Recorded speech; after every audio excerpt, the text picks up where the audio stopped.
করো। আসসালামু আলাইকুম, আমার নাম মারিয়া, আমি নবম শ্রেণীতে পড়ি। আমি এখন পোস্টার উপস্থাপনা করব। ষান্মাসিক মূল্যায়ন 2024 শিরোনাম ডিডস অ্যাটাক প্রতিরোধের উপায়। ডিডস অ্যাটাক কাকে বলে? উত্তর, এক বা একাধিক ডিভাইস ব্যবহার করে একটি নির্দিষ্ট লক্ষ্যে অ্যাটাক করাকে ডিডস অ্যাটাক বলে। ডিডস অ্যাটাক কোনো ওয়েবসাইটে একাধিক রিকোয়েস্ট প্রেরণ করবে। একাধিক রিকোয়েস্টগুলো হ্যান্ডেল করার জন্য ওয়েবসাইটের সক্ষমতা অতিরিক্ত করবে, ফলে ওয়েবসাইটটি সঠিকভাবে কাজ করতে পারবে। ডিডস আক্রমণের জন্য সাধারণ টার্গেট গুলো হলো: 1. Internet shopping site, 2. Online casino, 3. কোনো সাইট কিংবা সার্ভার, 4.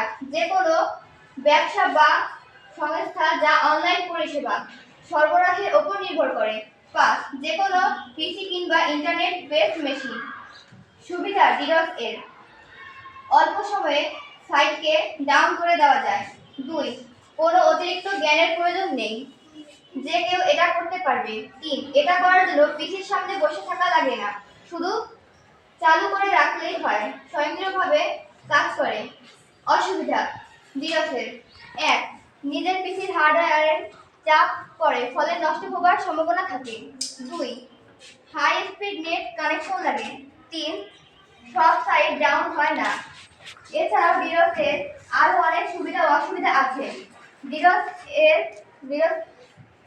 করা কি অপরাধ? উত্তর, অবশ্যই এটি শাস্তিযোগ্য অপরাধ। ব্রিটিশ আমল আইনে ডিডস করলে 10 বছরের জেল দেওয়ার বিধান আছে।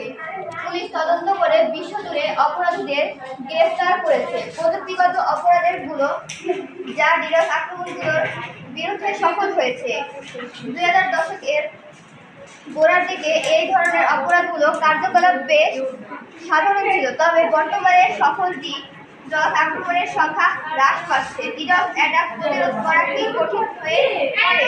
উত্তর, ডিডস অ্যাটাক প্রতিরোধ করা চ্যালেঞ্জিং হতে পারে, বিশেষ করে উচ্চ ট্রাফিক সময়কালে বা একটি বিশাল এবং বিতরণ করা নোটিশ নেটওয়ার্ক অ্যাটাক আর্কিটেকচার জুড়ে। একটি সত্যিকারের সক্রিয় ডিডস হুমকি প্রতিরক্ষা বেশ কয়েকটি মূল কারণের উপর নির্ভর করে। দলের নাম শিউলি, দল 3, রাইটার মারিয়া এবং মিথিলা। ধন্যবাদ।